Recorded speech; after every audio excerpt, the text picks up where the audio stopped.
I'm Paul Hughes. I'm an events manager in Companies House.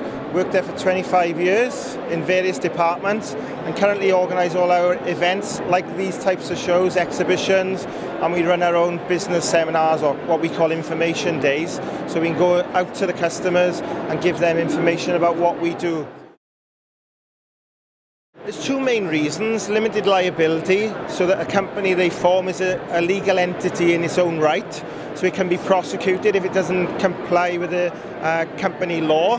And then if the company falls on hard times, then the company is responsible for its own debts, not the individual directors of the company. So their personal assets and liability, personal assets are protected. So their homes, their personal possessions, they don't have to forego them if the company folds.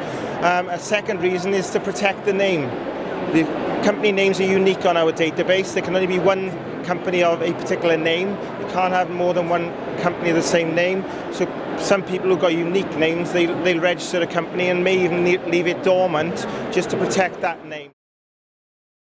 The obligations of companies is to file a set of annual returns and accounts every year, whether they're trading or not. With the annual return, we send out reminders to the registered office address, and more recently we've incorporated on our electronic services what we call e-reminders. So instead of waiting for that letter to drop on the doormat, they can now register 4 email addresses, and we encourage them to do that because then there's 4 contacts, so they're not going to miss that deadline for the annual returns and accounts. An annual return is basically looking at the information they provided to us when they incorporated the company. So where the company is located, who the officers of the company are, who the shareholders are, if any. So what we do on the anniversary of incorporation is we ask them to review that information, and if there's any information they haven't updated to us when they should during the financial year, then we'll ask them to look at that, review the information and keep it up to date. We send reminders out to try and help them not miss that deadline. And we send a number of reminders if they fail to get them in on time.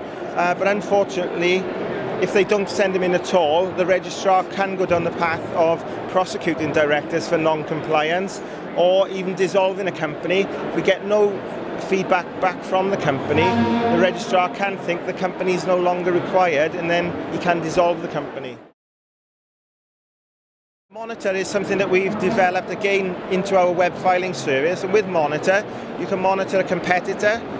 The system will do all the work for you. So if you're looking for a set of accounts or any document on a company, you go in there today, it's not being filed, you can ask the system to alert you when the information has been filed. So to save you going back in and out of the system, Monitor will tell you, send you an email alert when the document that you're looking for on a particular company has been filed. It also alerts you to your own company. If you monitor your own company, it'll tell you if documents have been filed.